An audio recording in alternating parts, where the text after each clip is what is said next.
Let's get started. Welcome everyone to this discussion about world statehood. We have, my name is Heikki Patomäki, first of all, and I'm professor of world politics here in Helsinki.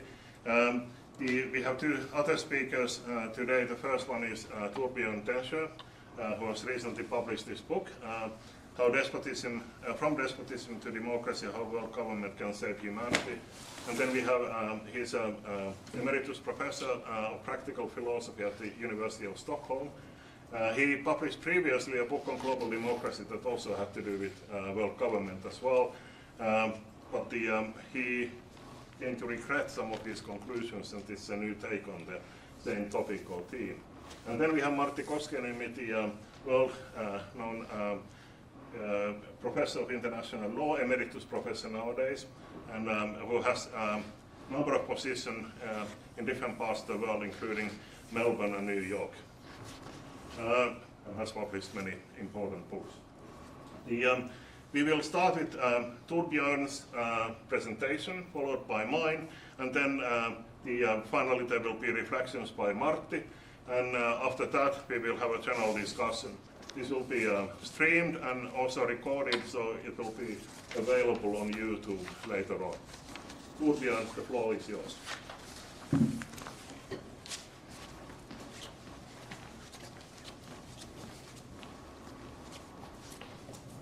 Thank you very much, Heikki, for having me and for organizing this very interesting and timely conference, I would say.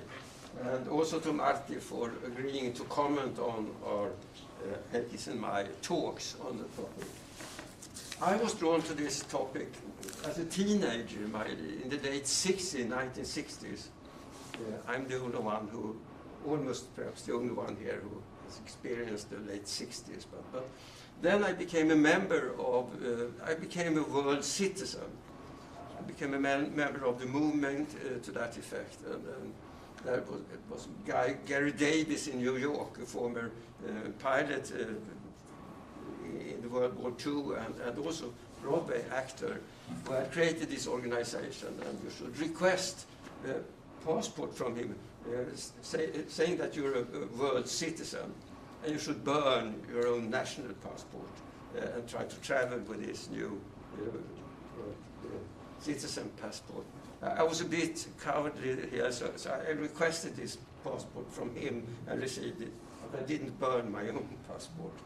Still, I was really very much interested in this idea of world citizenship and world government and global democracy already then. But then I forgot very much about it because, I mean, many other things happen in life and so.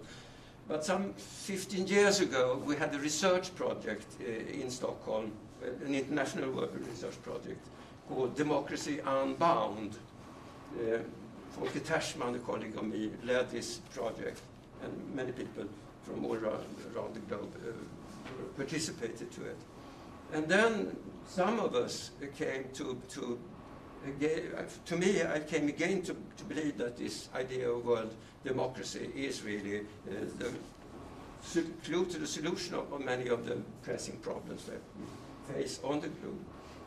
Folke Tersman as well started to defend the idea of global democracy.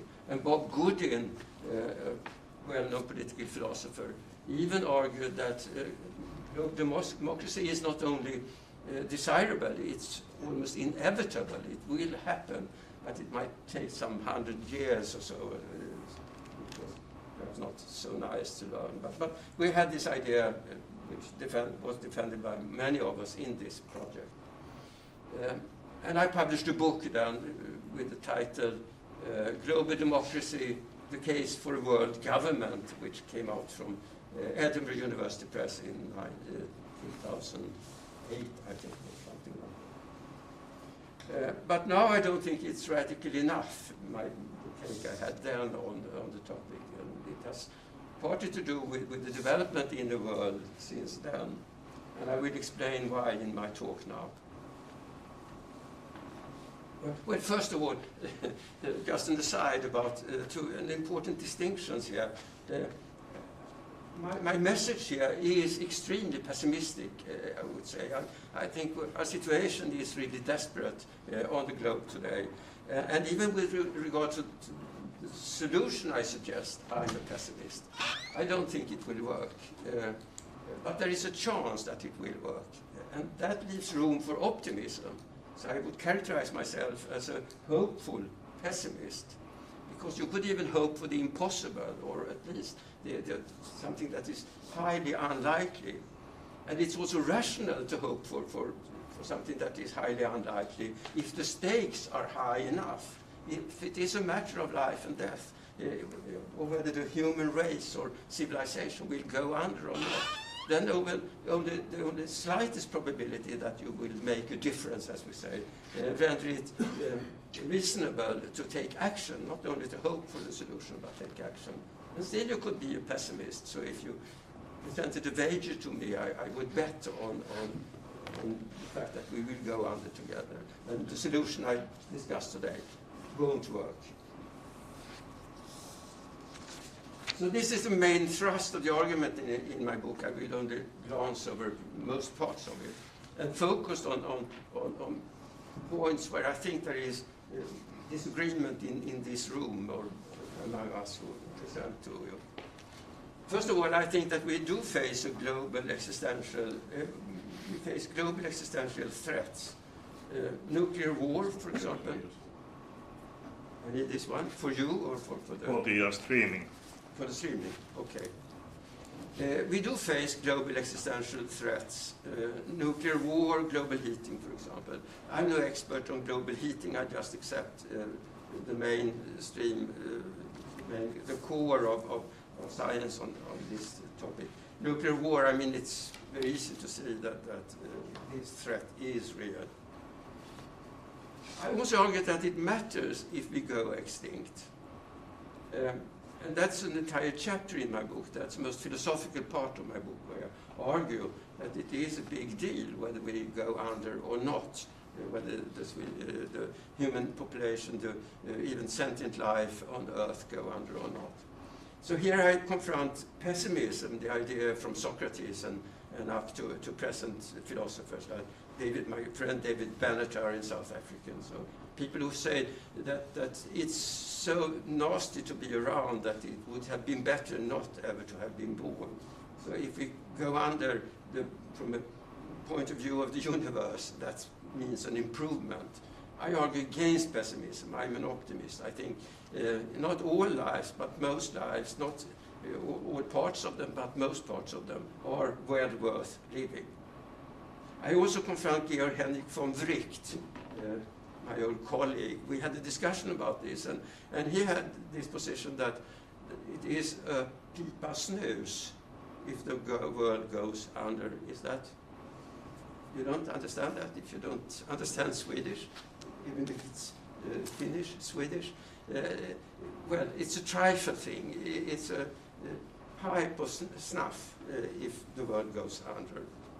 Some of you understand. Some of you remember Georg Henrik also. He apologized for this phrase, pipa snus, but he kept his position in our discussion. The human civilization, human race will go under one day or the other, at least within 1 billion years or so. We are hopelessly lost.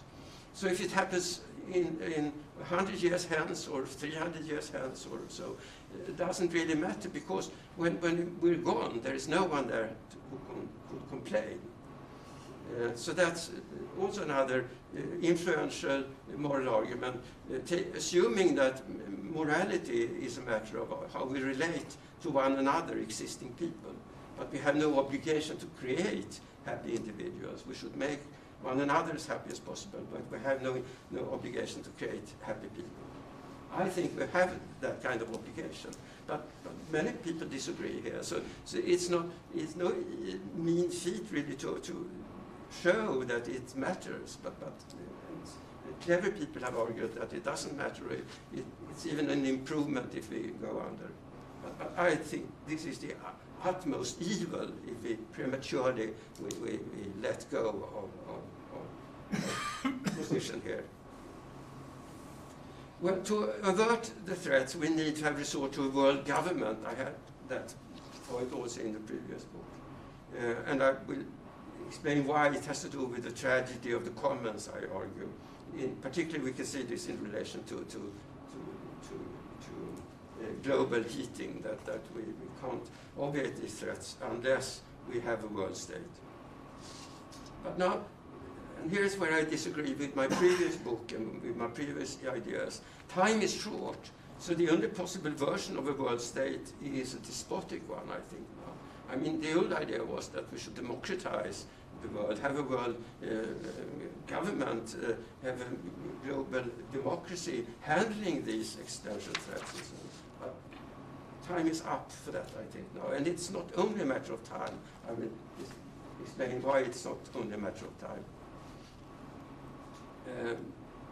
So I argue that it's at least easier to coordinate some kind of coup that could establish this kind of world government than process a democratic global piecemeal process where we establish a global democracy that would then handle the problems. But the long-term goal remains. I'm still an advocate of global democracy, so I think that's a goal. So once we have a state, a world state, we should try to democratize it and create this kind of global democracy. But that will probably take a long time. Then I argue also, but that's, I won't even mention, I have a special idea of what sort of democracy that could function on a global scale. I couldn't mention it. It's representative and indirect, of the sort we have in the Scandinavian Nordic countries, that kind of political system, where we have a parliament which is representative of the population from a political point of view, rendering it reasonable to say that the people govern itself through its representatives that legislate for them.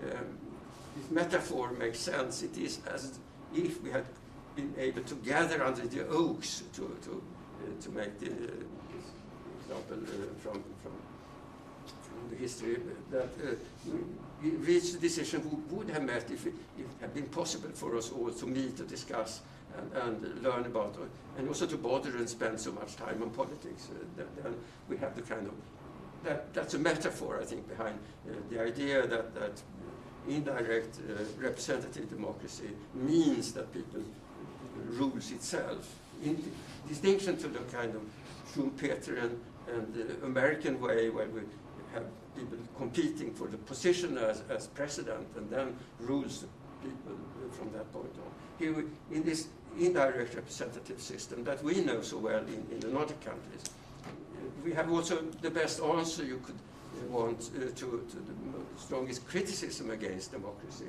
We have Plato's idea, the elitist idea that people are not good enough to rule themselves. Well, we don't need to do that because we have representatives. Also Aristotle's and others' idea that democracy might mean that the majority suppresses a minority or many minorities and so. Well, at least in this system, even disliked minorities can gain representation in the parliament, as we know in our systems. And we can also start to work for this global democracy immediately by taking part in this movement for a parliamentary assembly in the United Nations. Someone could share contact information if necessary. Well, this idea that I have now that we need to resort on a despotic government, enlightened despotism, is my hope, of course.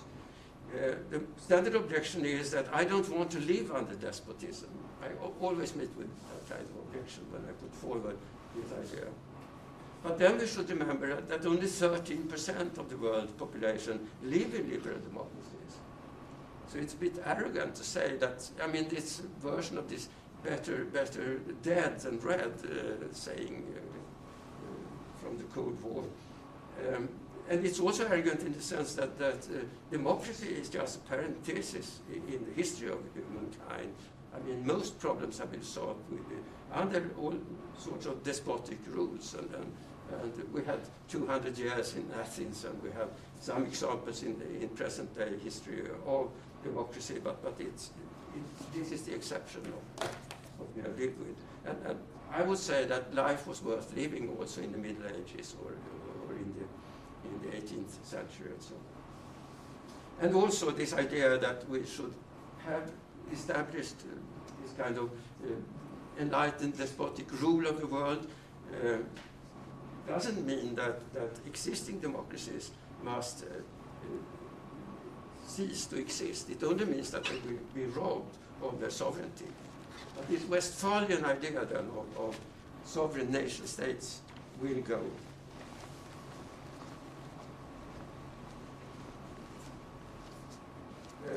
I focus on global heating because it's special in the sense that, I mean, nuclear Armageddon could break out anytime. It could happen now while I'm talking here. But it's always too late to react to it when it happens. And it seems that we are pretty complacent with regard to that kind of threat. We accept to live with the nukes. But asymptotically, we of course approach certainty that it will break out. It could happen through an accident, misunderstanding of some sort, hubris. If you think of the present situation, you want to test the red lines of the other side. And all of a sudden you have just passed over them and it's too late to do anything about it. But it doesn't seem to trigger the kind of political response it should do, really, this threat with it. But I think that global heating is different because it unfolds on the timeline, allowing action at a crucial moment. That's why I think it's interesting to focus on it. And also world government tending to global heating will be able to obviate also other global existential threats. So why don't we take action? Why are we still increasing the emissions of greenhouse gases? Why have we produced more greenhouse gas, more of these gases during the negotiations aiming to cull them or to stop them or to stop with doing this? Well, that is kind of mystery, and I think it's a social, scientific main problem, I think, to explain why this is happening. And there are all sorts of explanations, putative explanations around. Conspiracy theories, for example, big carbon industry manipulates the opinion. You often hear that. There's some truth in it, but it's not, I say, the entire explanation. There are psychological explanations. It takes place far away from rich people, and also in time, it's a matter of future generations and so you could be complacent with regard of, but it will become more and more conspicuous, of course, that we have this kind of problems. Just look at Los Angeles right now. We each believe that it makes no difference if individually we act. Together we have ideas of cognitive dissonance. That's not a set of theories. But my verdict on them all is that such ideological explanations are implausible, given that what we meet with is an existential threat. So here is what I think is the true explanation, even if there is some truth also in these attempts. This is really an example of the tragedy of the commons, coined by Garrett Hardin in 1968. And the problem is that a sustainable environment is a common good. You can't exclude people from it once you have it. Our emissions don't harm ourselves. I mean, our emissions don't harm us in particular. We are better off if we can continue with them, regardless of what others do. And that's crucial, regardless of what others do. So if we act as rational egoists, we end up in a suboptimal, as it were, disastrous situation. And those who argue it doesn't matter what I do, they are right. And that's the problem with our situation. It's perfectly correct. You can't really affect it. So you could see it as a prisoner's dilemma situation if you just take the US and China. You could both stop with your emissions, fine, just head up and say 4-4. You could continue with them, you end up at 3-3, which is worse, actually disastrous. The figures are perhaps not really making sense of the situations, the seriousness of the situation. But if you continue and the other part stops, then you get a competitive edge, so you stand to gain by doing it. So it's perfectly rational not to stop with your own emissions in a Westphalian system with sovereign independent states where the leaders of each state are supposed to see to the best interests of the young population. Am I bordering on how much time do I have left? Well, you have none left, but I mean, you can continue. So I will skip over this comparison then with the stag hunt and another game. I mean, this is the true nature, I think. So this is the conclusion then of my talk. That, the same logic renders also global democracy from scratch impossible. And that's the main mistake with my previous book. I thought that we should solve these problems, obviate those existential threats by first democratizing the world, first establishing a global democracy that could tend to those existential threats. I mean, it's not only a matter of timing here, because even if we had hundreds of years at our disposal, I think this same logic, this tragedy of the common logic would obviate or render impossible also this kind of project with establishing the global democracy. And now I think that the only road then to global democracy is first we have to establish a world state, then global democracy, as the result, hopefully, in the long and successive strife for it will become our ambitions. Hans Kelsen, for example, many people have discussed this idea that it would be fine to have a world state, but Hans Kelsen said it could perhaps secure peace in the world in the same sense that national governments have secured peace within their territories. The analogy then is that the world state would do it. But he says that if you establish a world state, it has to be despotic. It cannot be established in a democratic fashion. And it rejects the idea of a world state. I say, to the contrary, that perhaps it requires perhaps some violence, perhaps some force at least, and it won't be democratic. But still, if we can't survive unless we resort to it, we should do it. So we should accept what Kelsen thinks is unacceptable. So that's the main thrust of this new book. And I hope we will find some disagreement and some discussions, even if I realize that many of the things I've said here are rather trivial. Thank you. Thank you.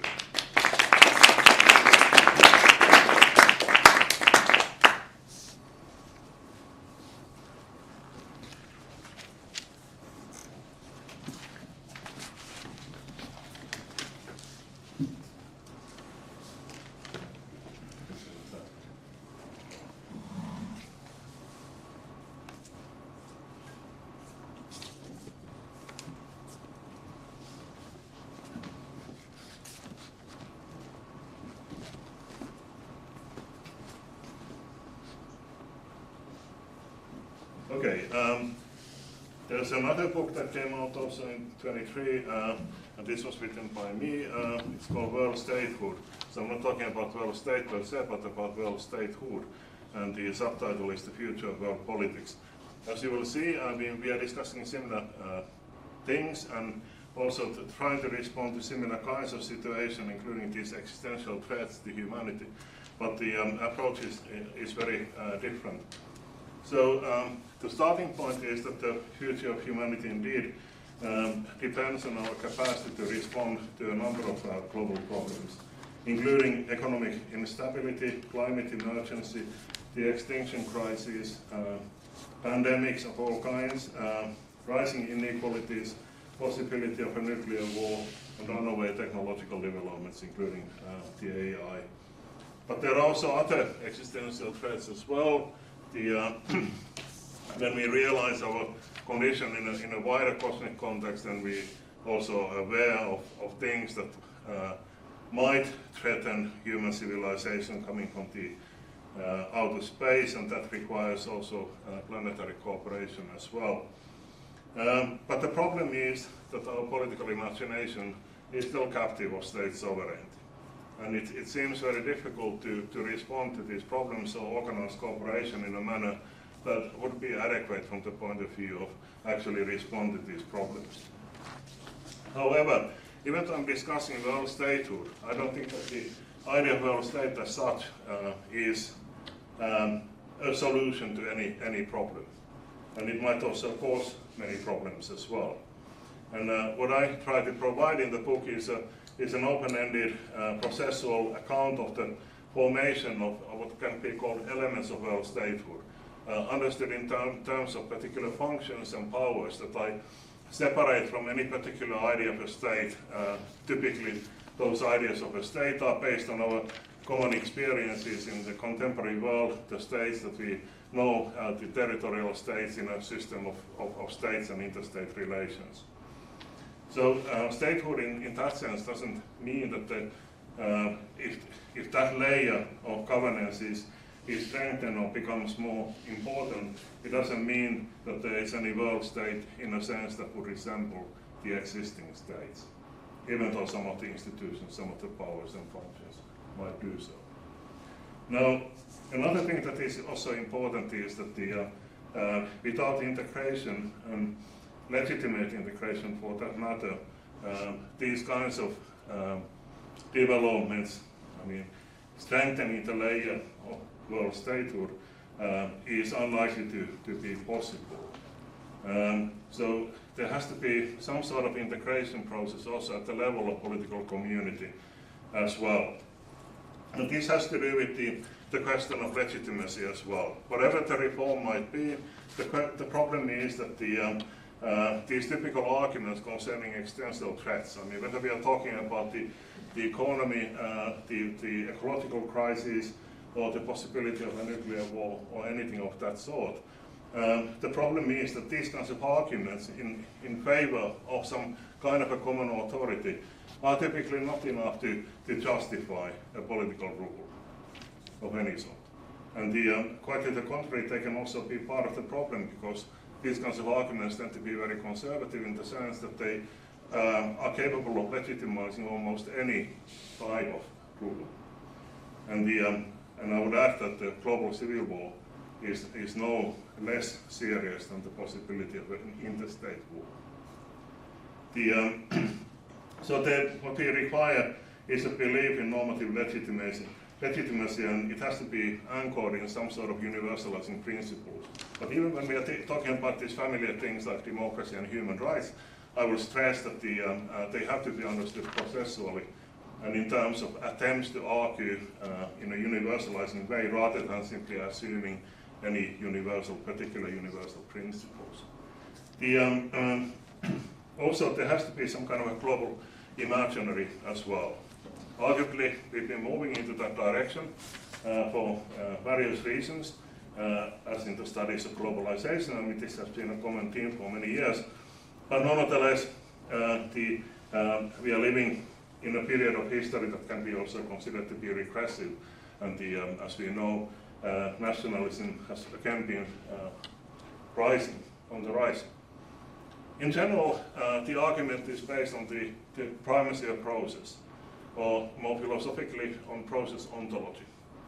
And the idea is that whatever substances we may be talking about, including all these elements of statehood, they are only moments in processes. When something changes, and structures change, its causal powers also change. And everything tends to be in a state of flux in that sense.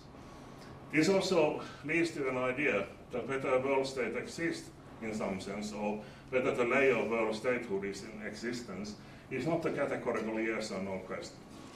But we have to be talking about, and we must carefully specify the elements we are talking about.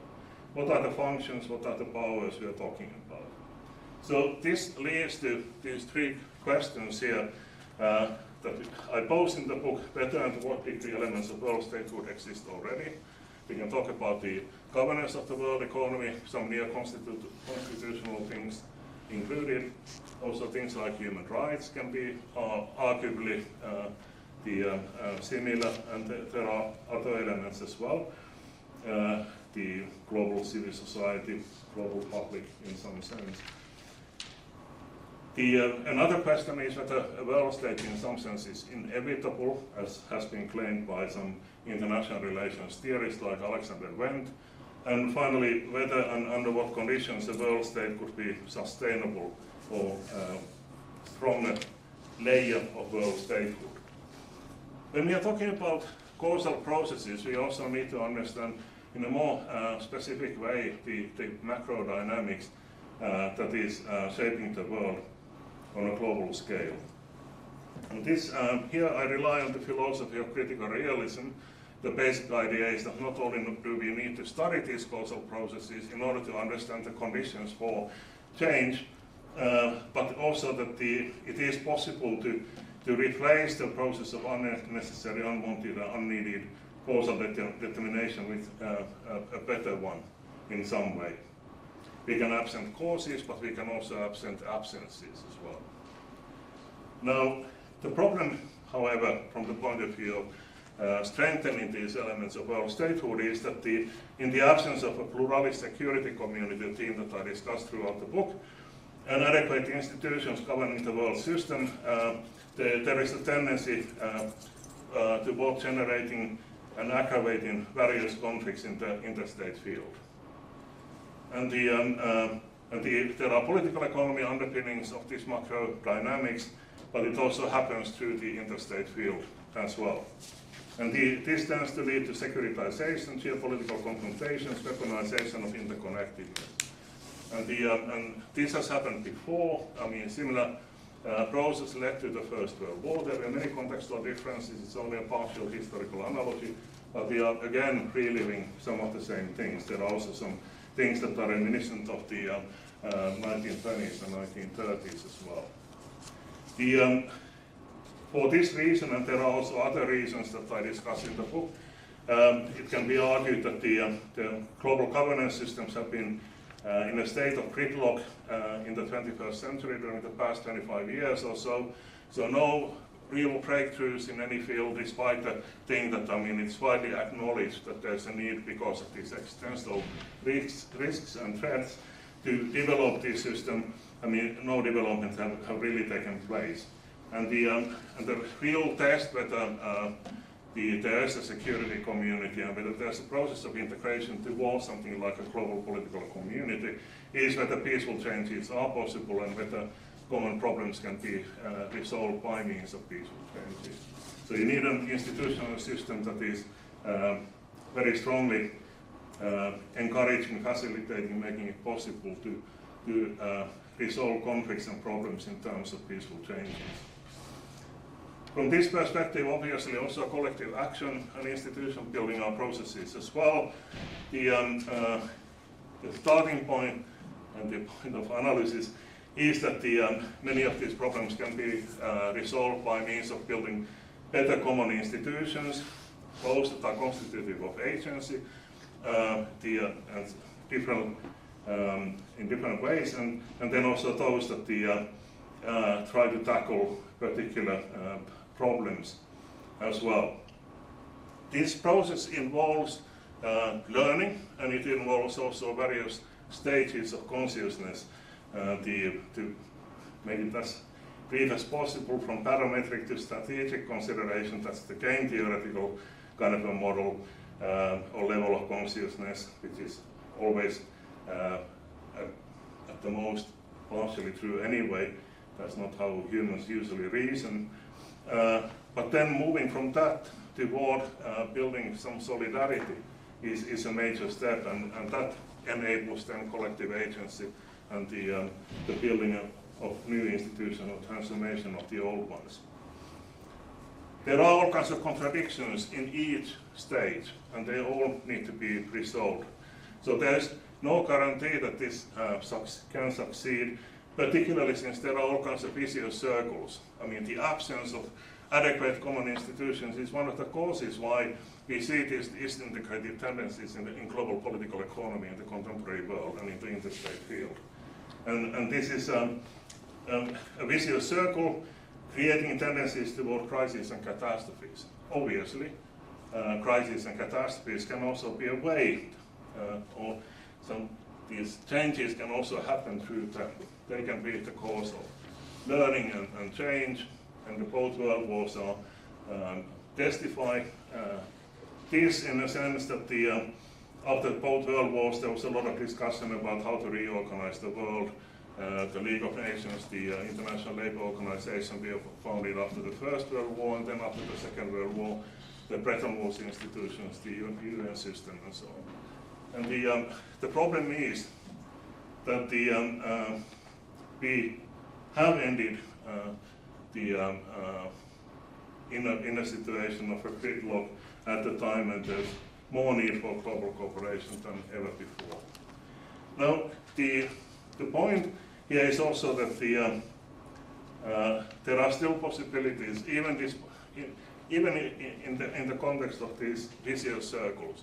There's still a possibility of having some kind of a breakthrough in a particular context that then has far-reaching consequences to the possibilities of transformation in other contexts as well.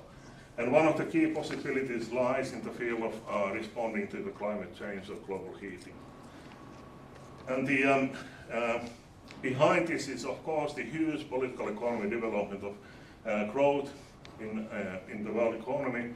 The world economy nowadays, this is a very rough estimate, and it's not clear what it actually means in qualitative terms, but we can still say, and in terms of production of many things, I mean, think about steel or plastic or concrete or whatever, that the world economy now is from 50 to 80 times the size of the world economy of the 1820s, when the modern industrial economic growth started. And this obviously have major consequences. So one of them is because of the use of fossil fuels is the global heating process. That seems to be accelerating and going from bad to worse much more rapidly than many people have anticipated, most people. Now, here, one of the ideas is to create a state-like function, namely a tax, a global tax that can also then generate resources for responding to some of these problems and creating the basis for global economic policy or global fiscal policy, namely investments across the planet to mitigate the consequences of climate change, but also to speed up the process of transformation. But if you create something like a global greenhouse gas tax, which is an element built in this way, it also implies the problem of legitimacy. And the principle of the US-American revolution or taxation without representation is one of the key principles that is still valid in the 21st century. And so in that way, I think that the breakthroughs, they need to be peaceful and democratic as well. Another idea that I discuss in the book is the idea of a world political party, building agency in that way. There's, for instance, in the context of climate change, there's a global climate movement, and it can possibly create a momentum for a change in that particular functional field. But it is also possible to develop agency in the context of wider political transformation in the world. And one of the key ideas is to globalize political parties, to make them truly global, and there are some attempts in the contemporary world to that effect. Some of them are more European, like TM25, but there are also some attempts to develop even global forms of agency. And obviously, they would be pushing for institutional transformations, but once they're in place, of course, there's obviously a need for political actors who can represent world citizens. And so the idea of world political party, even in those scenarios where it has no major role in the process of transformation, they are needed in the transformed context anyway.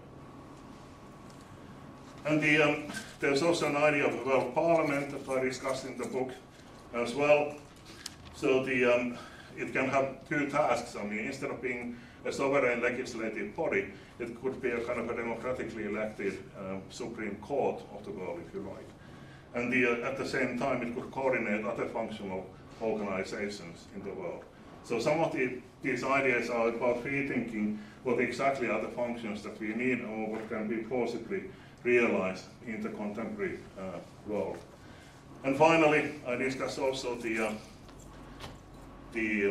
situation once the global context has been transformed and there's a stronger layer of world statehood in a kind of a multi-spatial, multi-scale systems of governance, and whether that is sustainable or not, whether it's viable, and what are the conditions for that. And the discussion is a little bit complicated perhaps, but it has to do with the main question of legitimacy and these political processes and the formation of public opinion and some of the normative underpinnings as well. But one of the key arguments is that like when the nation states were built, this has to be accompanied by some form of a process of civilizing process, if you like, creating the basis for planetary political imaginary. That's it. That's the basic argument. Of course, the book has all kinds of other things as well, and it is situated in or framed in terms of a much wider evolutionary process, from the cosmic to planetary to human, and so in that sense it's pretty interdisciplinary. Thanks a lot. And next we are going to have Martti.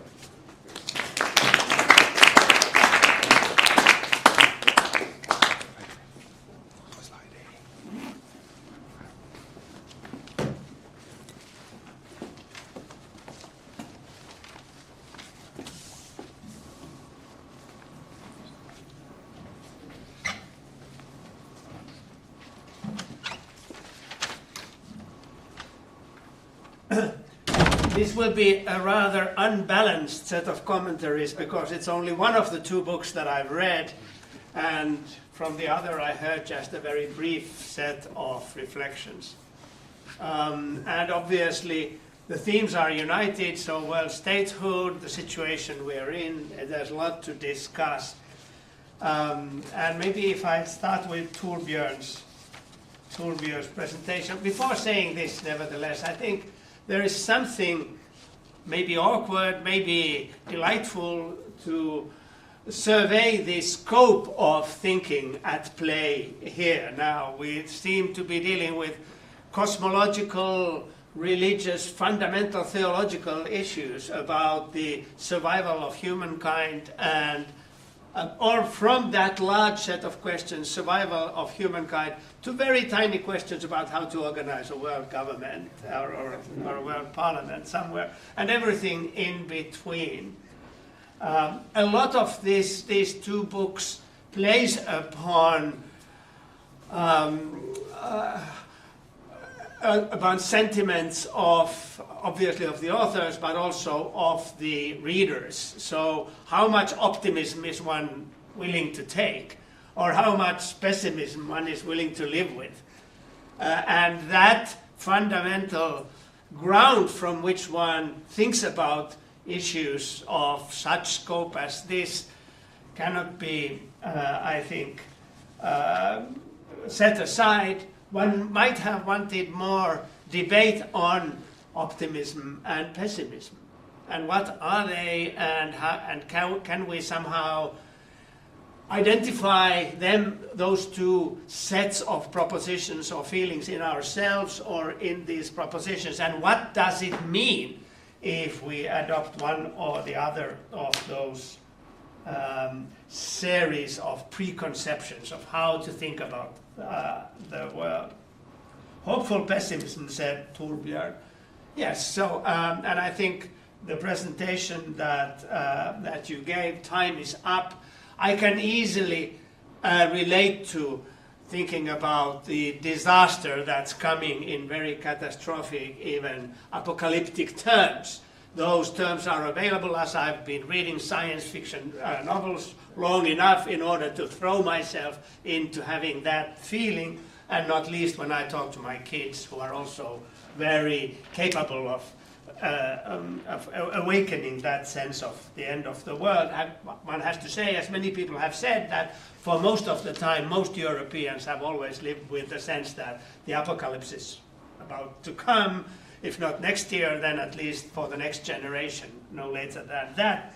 So we come back to a genre of thinking and feeling and living that is hopeful in the sense that we've always lived with that sense. In both of these presentations, but this is because I'm speaking, so I'm lacking a historical rootedness in this a little bit, and obviously in these short presentations that rootedness cannot have been dealt with. I'm looking especially for the continuation of a stream of thinking that thinks that the disaster is underway and that we are the last generation. And what does it mean that is a pattern of human human sensibility that has been there for some time.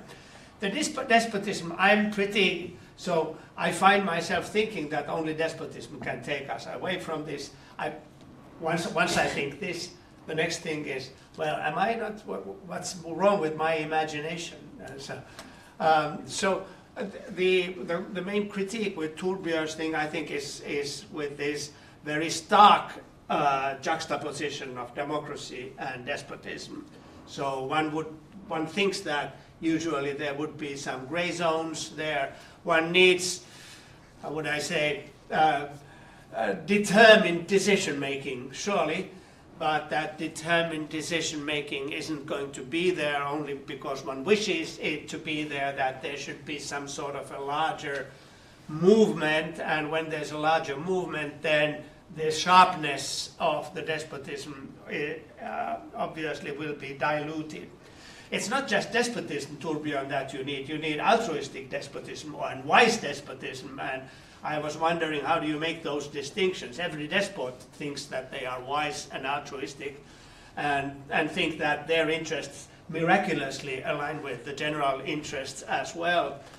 And that's a problem, and obviously in this short presentation you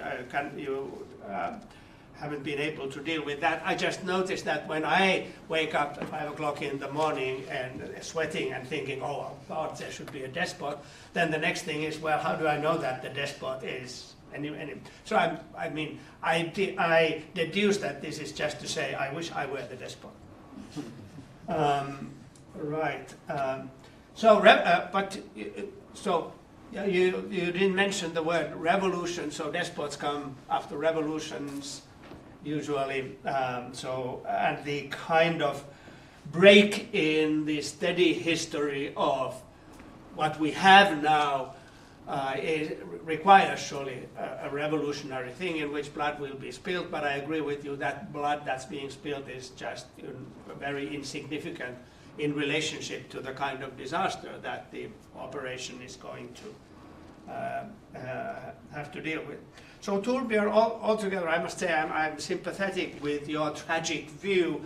It rings a bell. There is a strong, how would I put this?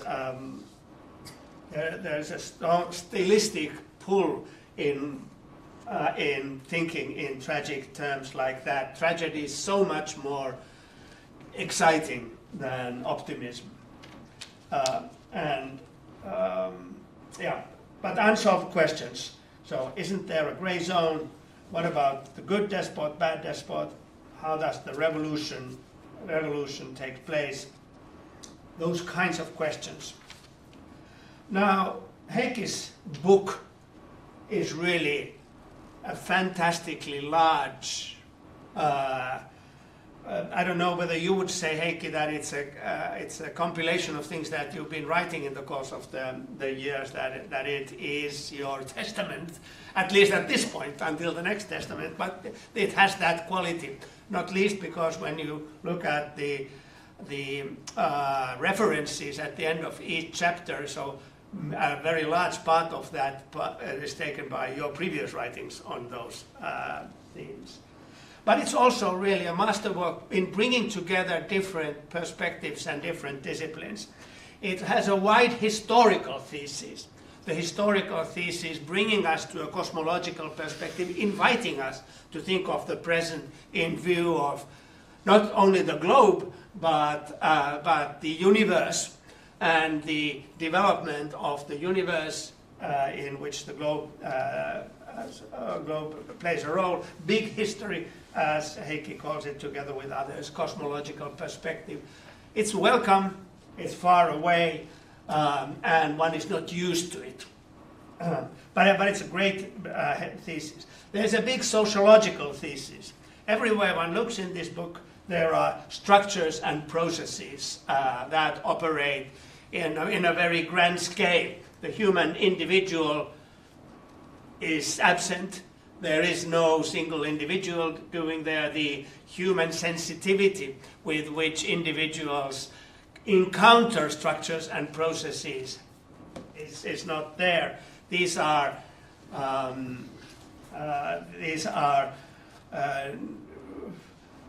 not human historical processes, understandings of society in which large chunks move against each other, and functional differentiation is everywhere. So it's a big sociological. There's a big cultural thesis here, because history is about civilization for Heikki. Humans learn. That's the optimist. Human learns, and contexts can reconstruct themselves or transgress themselves. So out of a certain set of preconditions, something new can be created that didn't exist merely by the contextual interplay of the elements of the context under previous ideas about how they should interact. Heikki believes in narratives. One of the big problems he sees in our self-destructive world is that we have bad narratives, and that the narrative of humankind living as part of the universe, where the globe is just a little thing and humans are even smaller things, where processes and structures operate, then needs a narrative that would support the kind of optimistic sense of the human possibility. So it's a big cultural thesis, the civilizational thesis, that then in the end, as Heikki just pointed out, would be there to support a world political community. Everybody together, a familiar idea, newly restated. And there's an institutional thesis, so as the four: historical, sociological, cultural, and institutional. So there's the world parliament, organized in a certain way. 2 chambers, 1 chamber for lawyers, and another chamber for some other people. And they would then deal with enforcement of legislation or producing or reading legislation in ways in which should be legitimate, credible, to which then people of the world are ready to submit because of the normative legitimacy created by this grand narrative that starts from the universe itself. The whole story is shot through with optimism and enlightenment. Old masters, dead white males, are still honored. Hobbes, Kant, Hegel, Habermas, not all dead though, Habermas obviously. What is he? 96? 93. But the sources are Eurocentric, and there is that sense that not one woman exists in this book. There's no feminist idea anywhere near this. I need to say this. Also, people from the global south might not see their heroes mentioned. And of course, my post-structuralist heroes are all being dismissed as frivolent non-entities. Well, that's a choice, and why not? And for the kind of optimism, the kind of grand-scale optimism, maybe that's what's needed. Optimism as the voice of humanity, as a collective. It's also a deeply moral voice. I don't know, but I would like to know, Heikki, whether you think that, you several times seem to indicate that the distinction between is and ought is being misused and is one of our problems. So whether the kind of hard realism that you represent also contains its own normativity that somehow keeps this system together. The problems that he sees, real problems in this optimistic, enlightened vision, is what he calls fixed identities and hard will. So the inability to see how fluid human things are and how particular contexts can be transgressed, or as he almost suggests, that there's a historical law that contexts eventually transgress themselves into something else. So no identity is fixed. We may feel that they are at the moment, but tomorrow we have a sex change and that's it. Hard will too. So it's not that that political decision makers are fixed. They can change. They learn, and must be ready for changing an important Enlightenment thought. And it's a work in the end that proceeds extremely logically. So it starts from the universe, and as I said, ends up in the World Parliament and the lawyers that are being operating there together with other people from big history. It is also a stages history, which is interesting, also a part of the Enlightenment inheritance like Adam Smith and others. So there are history moves everywhere through a certain process. And now this modernity has produced these problems, specific problems of modernity, that require for their solution integration. And without integration, those problems will destroy us, but the faith in our ability to transgress our present ways of dealing with these problems will enable us to integrate in this system of world party that then creates a world political community operated in part by the parliament that isn't a parliament like ours. It collaborates with nations in some ways that are still open. So I have three things that I want to say critical things about this. So having said that, I'm impressed by the scope, the hugeness of this operation. I completely understand it can't go to details. I restate the historical, sociological, cultural, and institutional ambitions that it contains. I admire the way those four ambitions come together in an understandable, logical whole. But then, three critical points. One is, where are the humans, damn it? So I don't think there are global problems. I think on the globe there are millions of people, each of whom has a certain set of problems, sees the problems in a different way. The problems in the San Francisco fire or in the California fire, so what they see as problems is different from what the people in Burkina Faso see as problems, different from what we Finns see here as problems, etc. I suggest that the problems cannot be separated from the conception of what a problem is. Problems are phenomenological in this sense. They exist for people.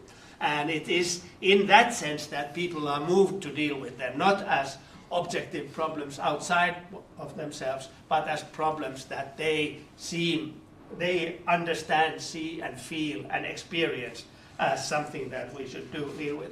And the problem, and my problem would be, which is absent from here, is that people experience those problems differently.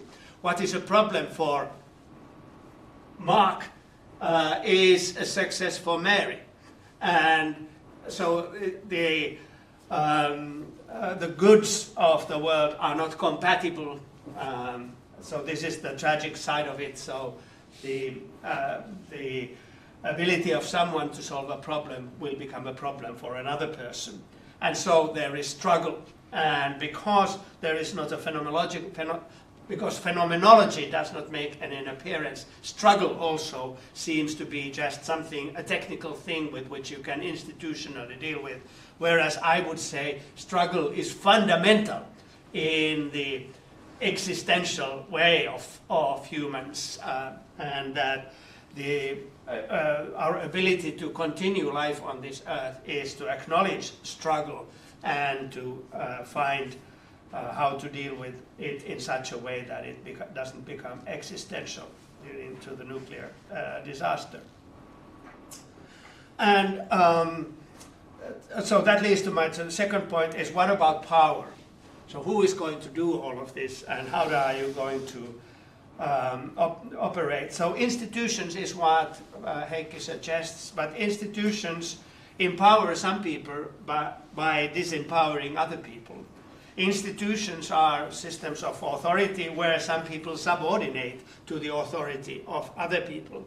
Why would there be reason to subordinate when the sense of the problem, when there is no unified sense of the problem in the hard sense, but problems are phenomenological experiences of life situations? How do you guarantee that in an institutional setting there is authority, ergo that decisions can be made in such a way that other people are subordinated to them? That's an issue of power and of authority.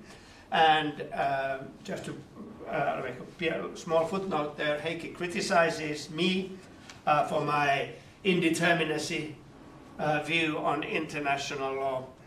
But I don't think the main problem is that international law is indeterminate. The problem is that the world is indeterminate. That is to say, that we experience and interpret the world differently.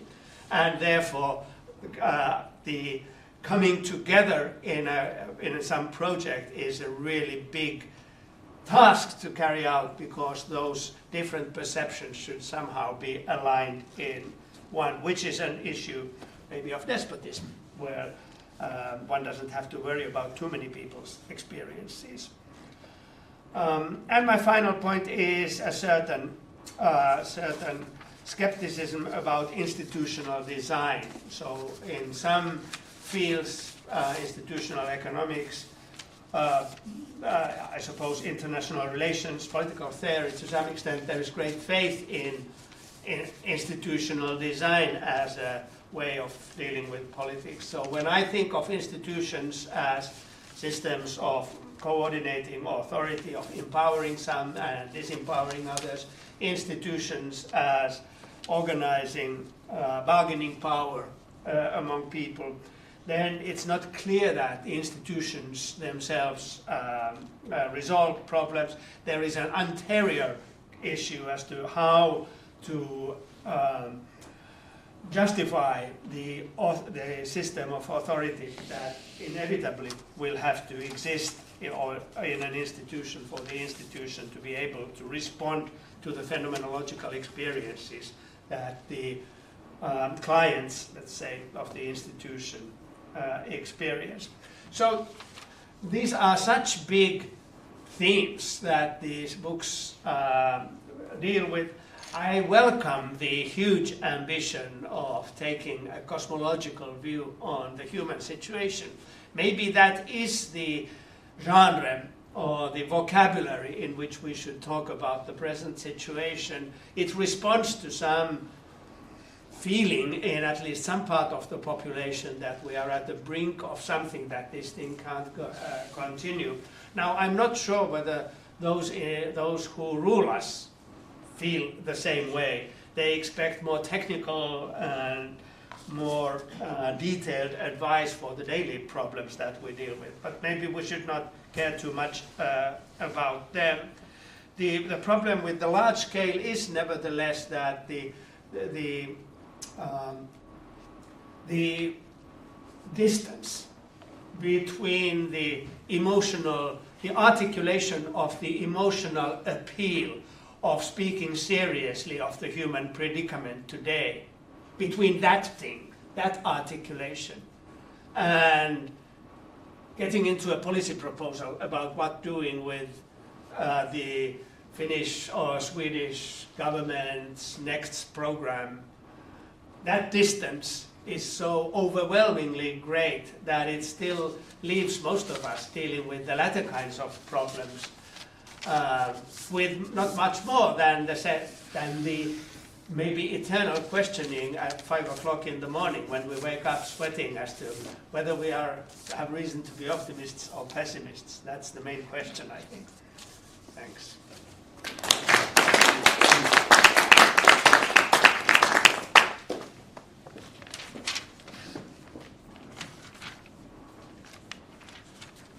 Before moving to the general Q&A, I would like to give Torbjörn a couple of minutes to respond to Martti's points, if you like.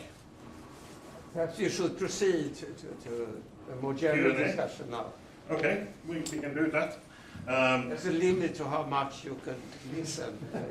It's easy to talk for hours, but I think True. everyone should know. Okay, any questions, any comments? Yes, please. Yeah, thank you all for these great presentations. They were all very stimulating. I also only read Heikki's book. My comment is about the relationship between, let's say, the problem-solving concept and democracy.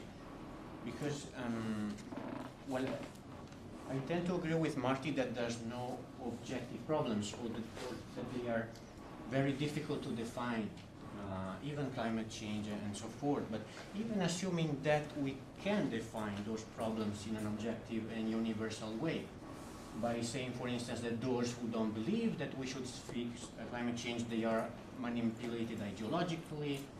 There are ideological entrepreneurs that exploit and create the sense that shouldn't even exist. So assuming we can get there, that there are problems that need to be fixed objectively, but what's the relation between the problem-solving attitude and democracy? So why is it that democracy is supposed to solve those problems? How is, because in my view, it really has nothing to do. So democracy was never meant to solve problems in the first place. It has never, since ancient times, it was not invented to solve those kind of problems. You see what I mean? So how is it that theoretically, now reasoning theoretically, of course I'm a pro-democracy person, but I mean in terms of a theoretical design of a theory, of a big theory. So how do you justify the need to put this together, democracy and the problem solving thing? Yeah, well, in response also to Martti, I must say that I'm fully aware, and the book is, the argument is developed in a manner that takes into account that there are always different interpretations, and I'm advocating pluralism in those terms as well. That the legitimacy problem is for that very reason very complicated, and it's also vulnerable to all kinds of the vicious circles and downfalls of all kinds. So that's a really a serious problem. As far as democracy is concerned, I mean, it is a way of articulating a common view in spite of this diversity. I mean, that's one of the things. And the only problem that democracy as such can resolve is the conflicts in society, and particularly violent conflicts in society. Because democracy, by definition, is a peaceful way of resolving conflicts, right? There are institutional procedures whereby decisions can be reached even when there are fundamental conflicts about many things as well. Democracy doesn't as such solve climate change or any other problem. And there are real power relations also in any system that can be characterized as democratic in some sense. And these have to be taken into account. The problem though here, I don't think that the tragedy of commons is something that determines outcomes in any concrete context. In that sense, I'm not thinking in game theoretical terms. But the truth of that notion lies in the fact that the problem is also in the system of separate states and their relations, the interstate field. And there are all kinds of problems that make it very difficult to organize cooperation when we would need it more than ever. And nothing that I say in the book or here, I hope, goes against the idea that there are different interpretations, for instance, about climate change. We still can make rational judgments. I mean, the philosophy of critical realism on which this is based combines three things: ontological realism, epistemological relativism, and the possibility of rational judgments. So we live in a situation where epistemological relativism prevails, but we can still systematically compare different accounts and make judgments about their truth and other merits or demerits. And that's the idea. That's also how I see these differences within the political realm. And that's my interpretation of the notion of struggle, if you like, as well. Yes, please. Perhaps you first. Well, my question is: democracy only a question between people? How about the relation to nature? And if you are discussing about states, is it only social states, or should it be also natural states? That means that in our constitution must be some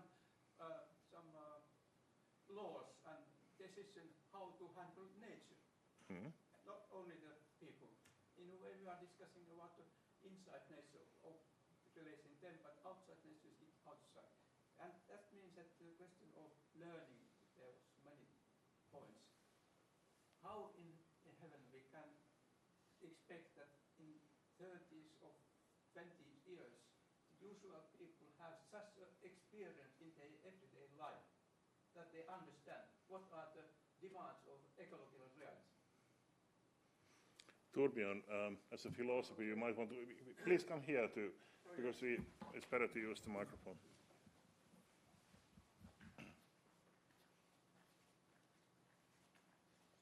Well, I agree, of course, that democracy doesn't solve any problems. I see it as a method of collective decision-making, so outcomes, decisions, and those decisions might sometimes solve problems or create problems in other contexts. So why I aspire for global democracy is, well, I believe that you get better results from democratic decision-making than from despotism, for example. So despotism has saved us from those most urgent threats that we are facing right now. I hope that we will transform into a global democracy. And then I'm very much in favor with, I think, everything you say about how it could happen, how we could learn, how it could in gradual way develop. But I don't think time is there for establishing global democracy and then allow it to solve our problems, let alone first make the world a socialist paradise and then take care of these problems. I mean, we don't have that kind of time. So democracy is a method of decision-making.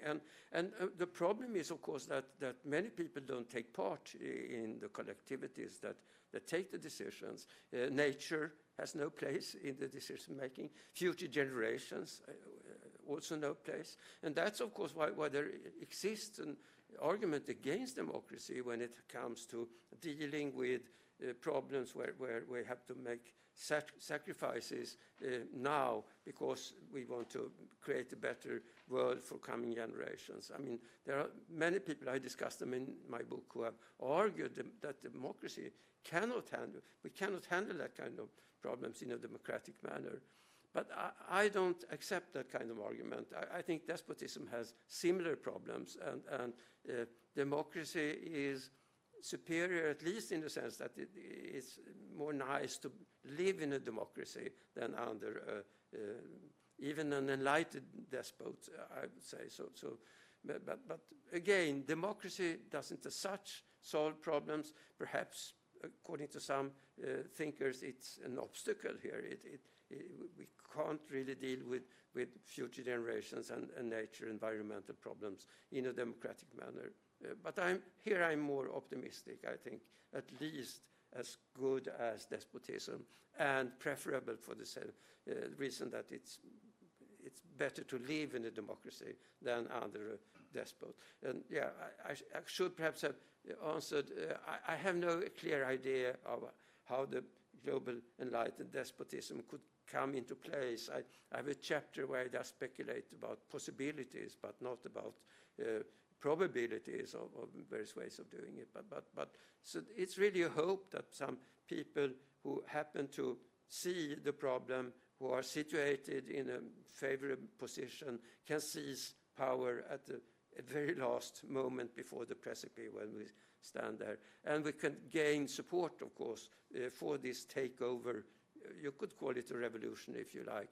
It could gather support from people all over the globe. Some necessary percent take to the streets, others support it silently and so. But because it's now a matter of life and death for us all, and we have this common perception of our situation. I think, and it's realistic. It's not just a very special idea about our predicament, but we could see it really that we are going under now, and unless we are saved in those rather drastic manners. Yeah, before responding to Matthias directly, I would like to comment upon this question. I'm not arguing that we first have to develop global democracy and only then we can start to solve problems. Rather, the global greenhouse gas tax is an example of how you can actually make a breakthrough in a particular area of governance.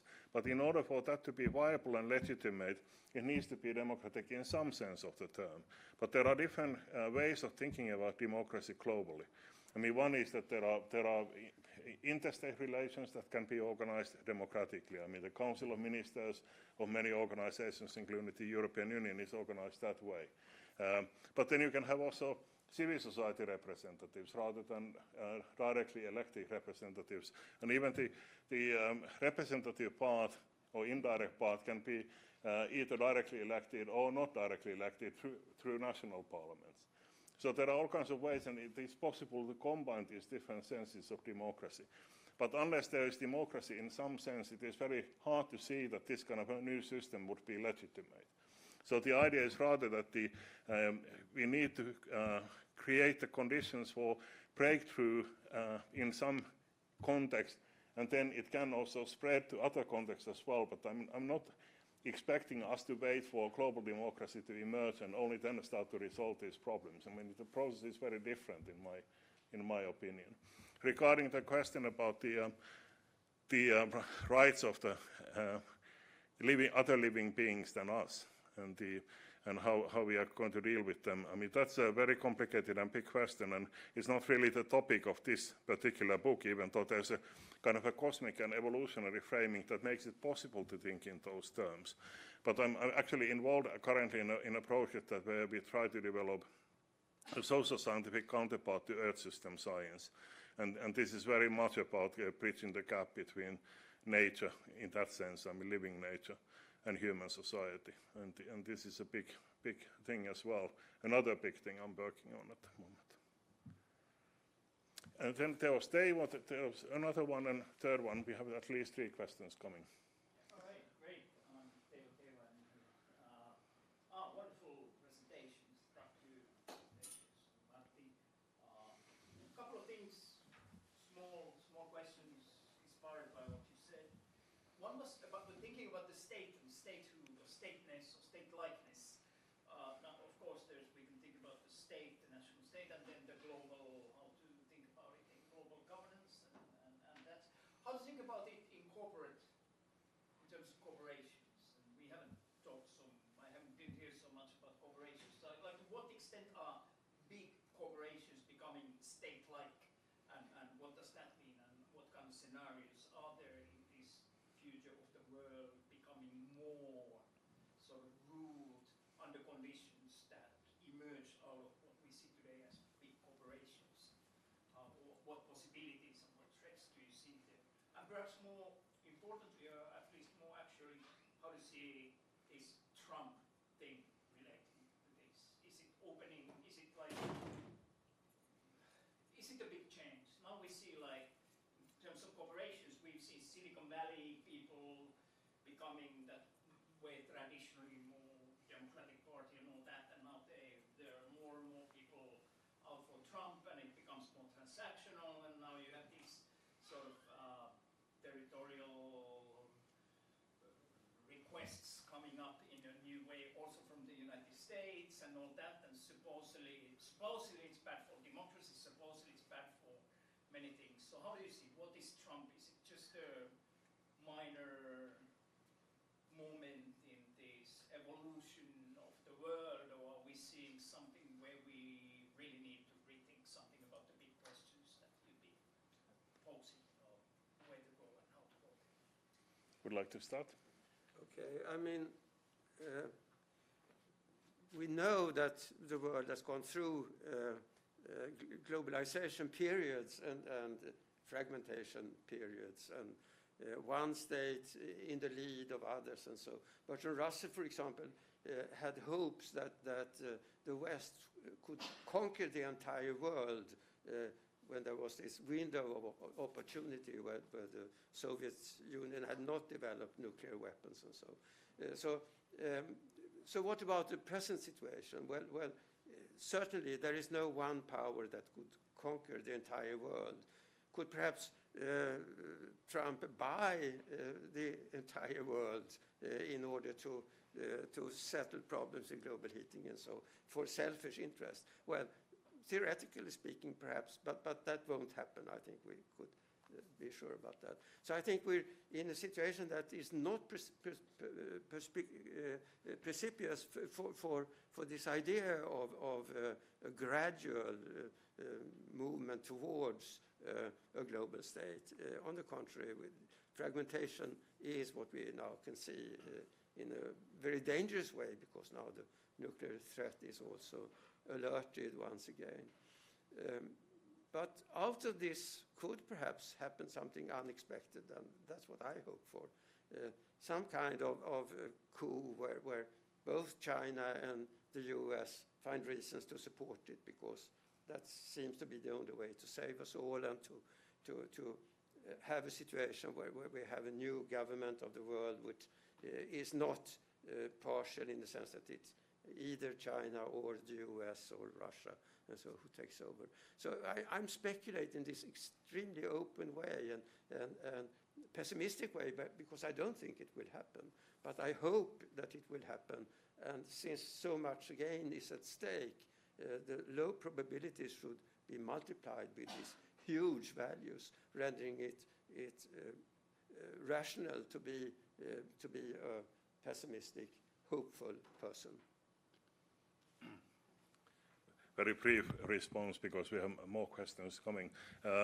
The point of strengthening the layer of world statehood lies also in the idea of that we need taxes and regulation on a global scale to actually address issues of unequal power relations and inequalities in terms of incomes and wealth and so on. I mean, the fact that we have these big corporations is also related to the world where we have separate states that are competing against each other. I mean, for instance, if you read the recent Draghi report, I mean, the basic argument is there that the situation in the United States, where these big tech corporations are now increasingly dominating also politics, is not seen as a problem. The problem is that Europe doesn't have similar corporations and equally big and so on. And this is because this is the Draghi argument, that we are less competitive than the United States because we don't have these fantastically creative tech companies and so on. So we need also the layer of world statehood in order to actually counter these tendencies toward plutocracy and corporate power in global political economy. The next question is there. Thank you very much. I'm Elisa Hussler from Wales. May I ask you to use the microphone? Okay. Okay, sure. So that the stream people on the stream can hear you. Yeah, sure.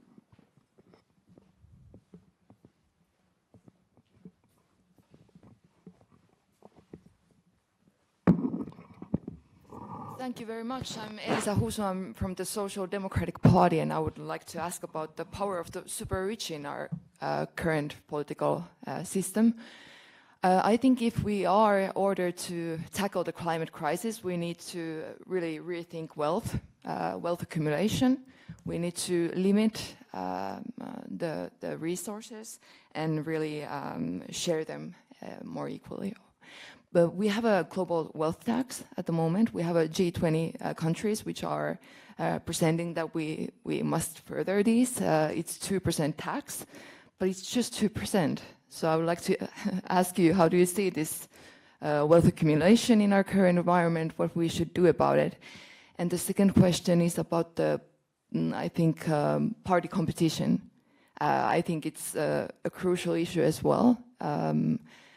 How are we to tackle the climate crisis and really rethink our consumption patterns if we have this kind of party structure at the moment?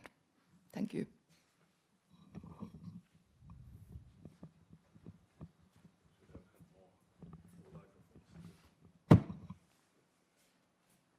I didn't quite get this about the party structure, what that is devastating. What I think is devastating is this global anarchy with sovereign nation states competing with one another, also for big capital and so. So that is really the main problem, also with economical injustices and so. You could level out a lot, I think, if you had a world state regulating, even if you have those big companies around.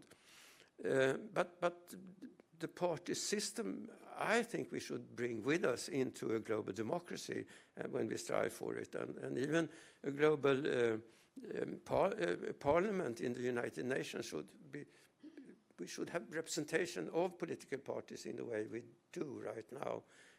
I think that's a fantastic system where people can get their basic political views representative, and then have people like you who do the work for us and then transform it into legislation and so on. So I must ask you why you were skeptical of the party system, also being a member of one of them.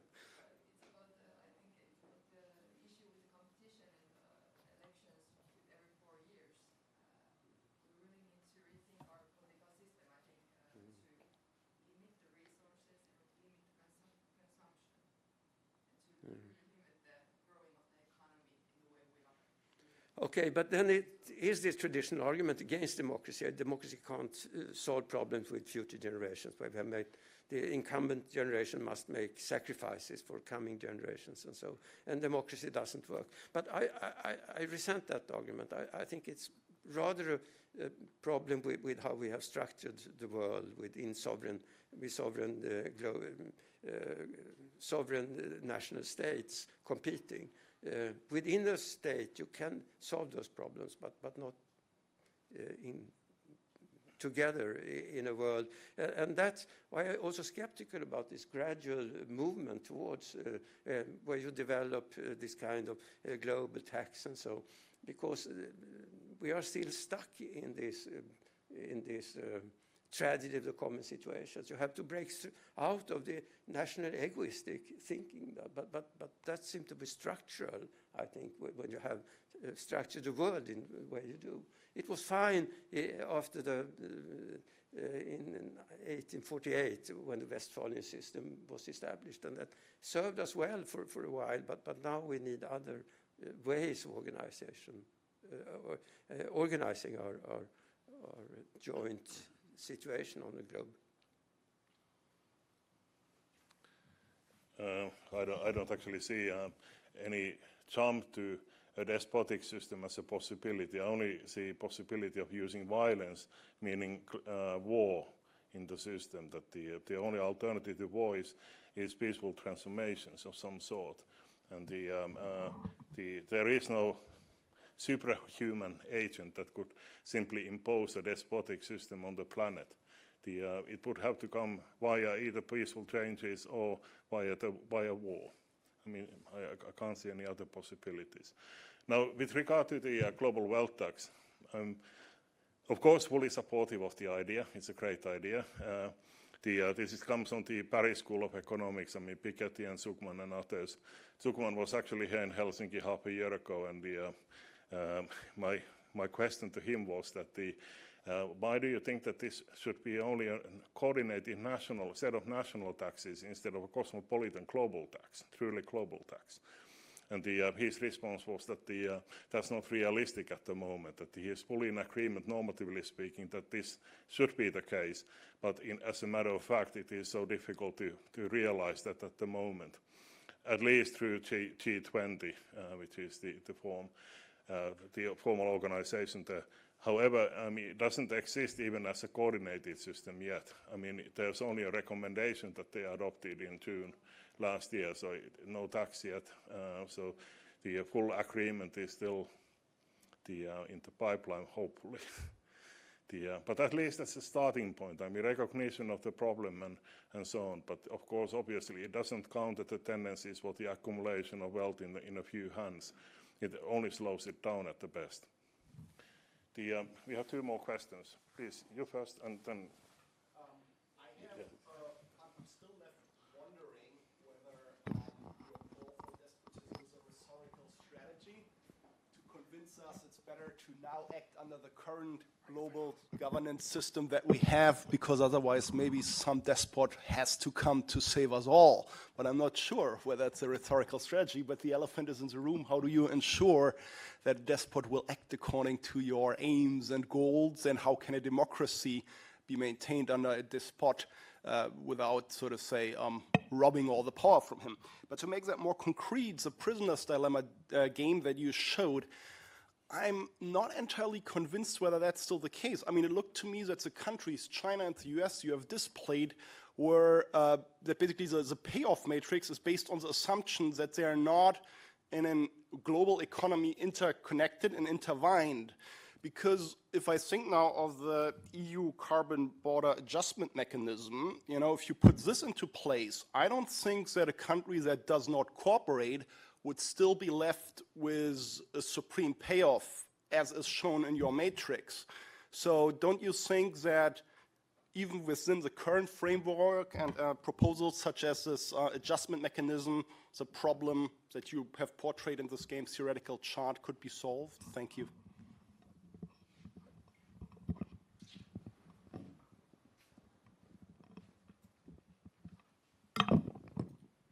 Yes, I suppose what is needed then is some sort of sanctions that could work against those who try to free ride on the system. And this European initiative is the most promising I have seen so far. But of course, we haven't seen it implemented really.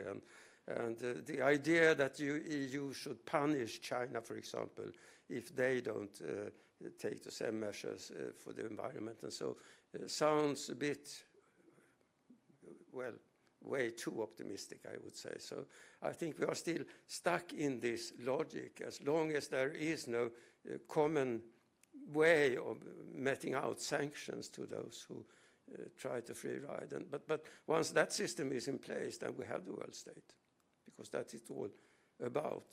And then, of course, I agree very much that despotic rules rarely in the long run work in the way we hope, of course. Just compare a young Mugabe to the old Mugabe, or a young Castro to an old Castro. And so the objective is to topple them once they have saved us and work for democracy. But on the other hand, I would say it's better to be saved by that kind of intervention if there is no other way of saving us. There is perhaps a kind of rhetorical move I make here. You could say that I threaten people with despotism unless they take necessary action. But I don't think they will take necessary action, so they need to be threatened.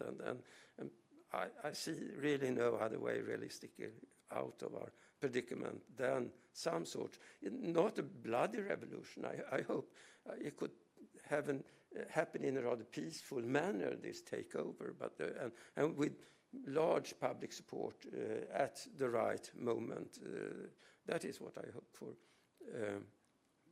And again, I don't believe it will happen. I can't resist the temptation of saying a couple of words about game theory as well and prisoner's dilemma. I mean, one of the things is that the diversity and plurality of different interpretations also concern the payoff matrix as well. I mean, it's a political question, how do you see the preferences? And the different political actors, I mean, there's a big difference in the United States between Biden and Trump in that regard. I mean, it's not the same thing. It's not that there's a simple objective pay matrix for every situation. Moreover, we also know that in experimental situations, half of the people cooperate in a prisoner's dilemma type of a situation anyway. We also know that the Axelrod thesis that in an iterative situation, tit for tat strategy and cooperation is the best strategy for all the players.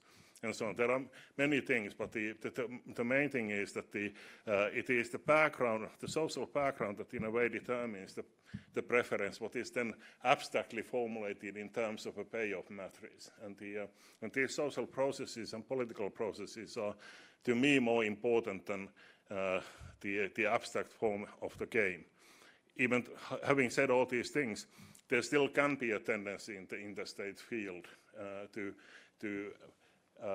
stress less cooperation because of your particular interest and those kinds of things. And some of the actors, for instance, I mean, the Finns party in Finland is very explicitly arguing that we should be free riding here. I mean, that's their point.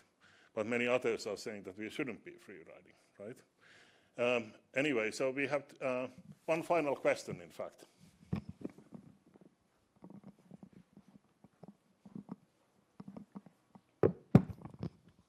Thank you. Mine is not a question. This is rather a comment or little contribution, perhaps. Thank you both very, very, very much. I share your belief in the direction world is going into that direction. I was for several years. I was the chair of Peace Union of Finland, and I'm looking at these things very much from that perspective.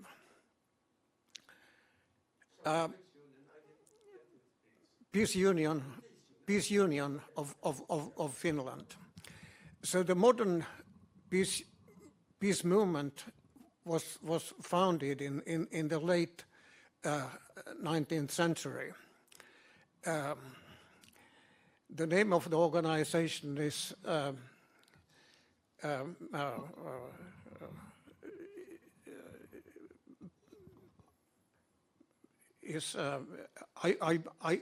IPB, International Peace Bureau. And it was active, as I said, in the late 19th century already, so that when after the First World War,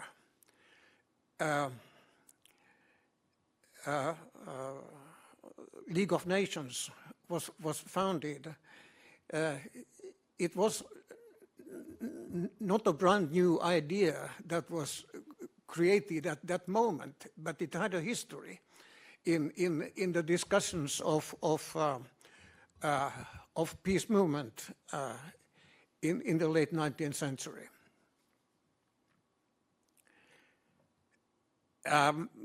We know that League of Nations was not a big success. But then after the Second World War, we have had United Nations, and it has been actually a big success. And when we evaluate sort of the working and doings and successes of United Nations, I think we can very well honestly see that it has already been able to solve very many problems, and especially it has helped the world understand what are the challenges in front of us. I have the belief that if we are going to the direction that you are sort of visualizing in your books, I think there is already a sort of social history which we are continuing, which means that there has to be a kind of coordination of civil society actors in the meaning of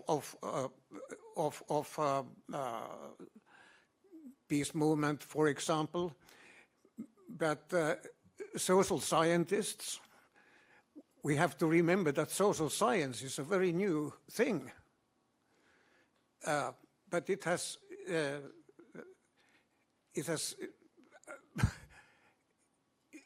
contributed a lot to make us understand better what is going on in the world, so that. But then if I have a question, the question is that how can we come out from the cul-de-sac where we are now? When Russia started this stupid war and has caused an immense sort of armament race, and I mean, I think the situation is also such that sort of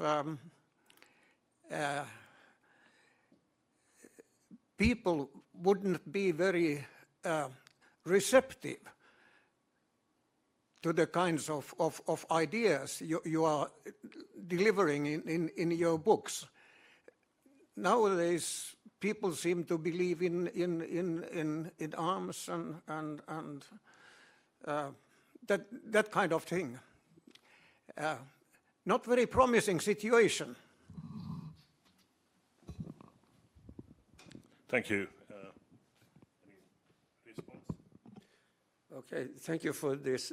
I very much agree that we should, I'm even explicit in my book that we should build on the UN structure, both in the long run, struggle for global democracy, but also in the short run, where I visualize some kind of takeover that saves us from the most urgent threats.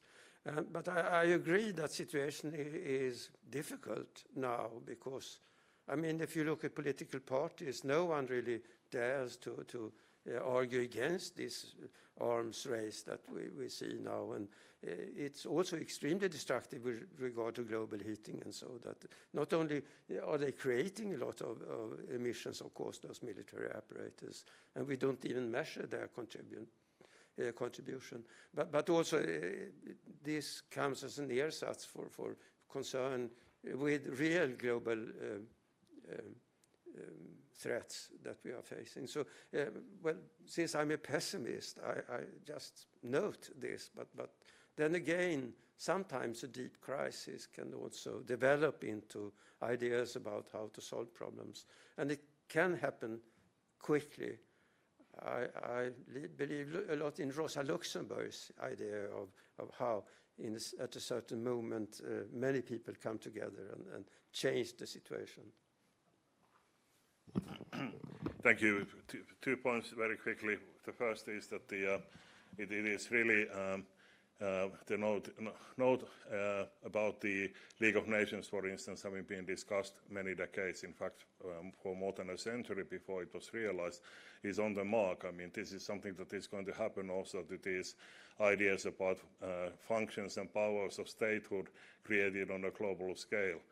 I mean, I'm convinced that this is going to happen, but how long will it take and what it will require in terms of crisis and catastrophes is another matter. And this is one point. And I think the second point is simply that I want to conclude this session, and we are going to continue with the reception. We have a little bit of wine and other drinks available there, and so please join us in giving a hand to our speakers, Martti and Torbjörn. Thank you. Okay, so we have drinks here. Tatu is going to help us in.